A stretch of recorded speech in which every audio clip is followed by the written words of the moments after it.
পরিবারের বড় সন্তান হয়ে জন্ম নেওয়া জসিমউদ্দিন বাবা মায়ের কোলে আলো জ্বালালেও শারীরিক প্রতিবন্ধকতার কারণে থমকে গেছে তার স্বাভাবিক জীবন। তবে হতাশার কাছে হার মানেননি তিনি।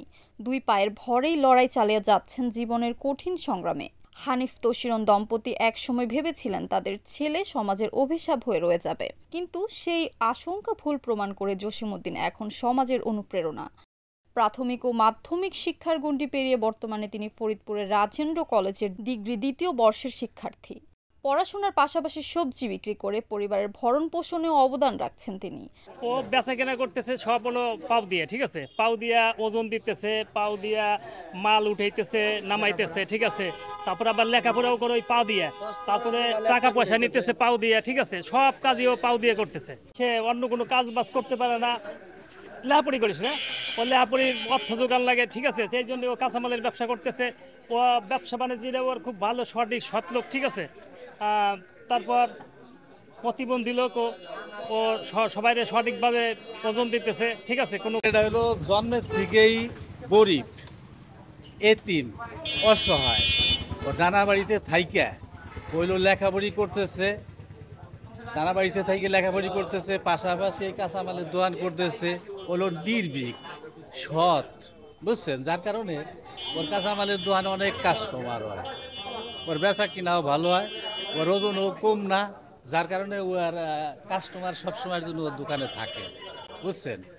ও খুব কষ্ট করে জীবনটারে করতেছে, খুব কষ্ট করে জীবনটারে করতেছে, প্লাস হইলো ও লেখাপড়ি করতেছে, আর কিছু না, কিন্তু সৎ, যার কারণে ওর কাছে কাস্টমার সবসময়ের জন্য 2, 4, 5, 10, 20 জন থাকে। এই এর অতিরিক্ত আর কি। নিজে অসহায় মানুষ, ওর দুটো হাত নাই, তারপর ব্যবসাটা যদি বিক্রি টিকে না করে, এই কারণে এই ব্যবসাটা যদি মাল কিনে ওর সাথে আমাকে মায়া লাগে ওর সাথে, এই জন্য দেখলে পারে ও হলে আবার ছেলে সব দিকে ভালো, এই কারণে। ব্যবসা করে মানে 4-5 বছর ব্যবসা করে। মানুষ ওর সাথে মালও বেশি নাই, ওই যে এই কারণে ব্যবসাও করে, কারণ ওর সঠিক মাপ, তারপর ওর ইটা ভালো, মাপটা ভালো, বেচা কেনা ব্যবসাটা ভালো লাগে, এই কারণে ওটা মালে আমরা। তবে জীবনের যুদ্ধ থেমে যায় এখানেই। ২৬ বছর বয়সী জসিমউদ্দিন হাতের ছাপ না দিতে পেরে দীর্ঘদিন ধরে ভোটার তালিকায় নাম লেখাতে পারেনি, ফলে নাগরিক অধিকার থেকেও বঞ্চিত ছিলেন। প্রায় 5 বছর ধরে নির্বাচন অফিসে ঘুরেও সমাধান মেলেনি। বাধ্য হয়ে একসময় নির্বাচন অফিসে যাওয়া বন্ধ করে দেন তিনি। অবশেষে বিষয়টি প্রশাসন ও গণমাধ্যমের নজরে আসলে সমাধান হয় তার জাতীয় পরিচয়পত্রের। তবে এখানেই শেষ নয়, প্রশ্ন থেকে যায় অনিশ্চিত ভবিষ্যতের দায় কে নেবে। এ প্রসঙ্গে নগরকান্দা উপজেলা নির্বাহী কর্মকর্তা দবির উদ্দিন জানান, শুধুমাত্র জসিমউদ্দিন নয়, প্রতিবন্ধীদের সার্বিক সহযোগিতায় তিনি বদ্ধপরিকর। প্রথমে যেটা বিষয় আসছে যে ওর উদ্যোক্তা, ওর এগিয়ে যাওয়ার, যেটা ও পা দিয়ে লিখে এসএসসি পাস করেছে, ইন্টারমিডিয়েট পাস করেছে, ও ডিগ্রিতে ভর্তি হয়েছে। আপনি জানেন যে বাংলাদেশে যে কোনো চাকরির আবেদন করতে হলে এনআইডি কার্ড লাগে। তো এই এনআইডি কার্ড প্রথম যেটা, ওটা যখন পেয়ে যাবে তখন ও বাংলাদেশের যে কোনো সার্ভিসে আবেদন করার যোগ্যতা অর্জন করতে পারলো, মানে আবেদন করার যে প্রক্রিয়া সেটা শুরু করতে পারলো। আর ওর যেহেতু আপনি যেটা আরেকটা কথা বলেছেন যে ও সরকারের বিভিন্ন সুবিধাগুলো আপনি জানেন, এর আগে উপজেলা প্রশাসনের পক্ষ থেকে ওকে 50,000 টাকা দিয়ে ওকে ইলেকট্রনিক যে আছে ওইটাও ক্রয় করে দেওয়া হয়েছিল।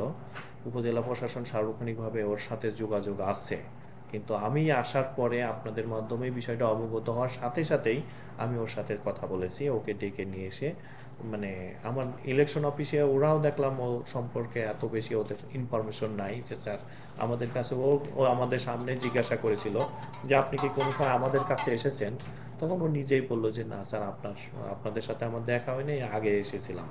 যে ওকে এখন সেটা তো আর আমি বলতে পারবো না, আমি বিষয়টা আমার নজরে আসার তৎক্ষণাৎভাবে আমি ওর সাথে যোগাযোগ করে ওকে ডেকে এনে পুরো প্রক্রিয়া সম্পন্ন করেছি এবং ঢাকায় যে নির্বাচন কমিশনে সেইখানেও কথা বলেছি। অর্থাৎ এইটা মনে হয় আর বাধা নাই, ইনশাল্লাহ পেয়ে যাবে। আর স্যারও আমাকে এই করেছে যে খুব তাড়াতাড়ি সময়ের মধ্যে, 1 সপ্তাহের মধ্যে পেয়ে যাবে। আর স্বল্প ঋণের যে ঋণের কথা বললেন, স্বল্প সুদের ঋণের বিষয়টা আমি ওর সাথে কথা বলেছি, কই না স্যার আমার তো ঋণ দরকার নেই, আমার টাকায় আমি ইনভেস্ট করতে পারি। আমার যদি লাগে আপনার সাথে কথা বলবো, আমি নিজে সহযোগে আপনার কি সুবিধা দরকার বা এগুলো এই আপনি এর আগে নাকি কথা বলেছিলেন আমাকে, ও রিফারেন্স দিয়ে বললো যে ঋণ টিনের বিষয়ে, আমাকেও ওই বিষয়টা অবগত করেছে, স্যার আমার এই মুহূর্তে ঋণের প্রয়োজন নাই। তারপরে আমি বলেছি আপনার সব কিছু মিলে নিয়ে আমাদের ইন থেকে যে প্রশিক্ষণের বিষয়টা আমি বলেছি যে আপনার কি প্রশিক্ষণ দরকার, তখন আমরা টিটিসি আছে, যুব উন্নয়ন আছে, এই প্রশিক্ষণগুলো দিতে পারবো। আর যদি সরকারি এই সুবিধাগুলো থাকে সেটা দিব। আর ওর দেখলাম কোয়ালিটি ভালো আছে, ও বিভিন্ন চাকরি যে সরকারি তো আপনি জানেন কোটার সুবিধাও আছে, ও পরীক্ষা দিলেও ভালো করবে।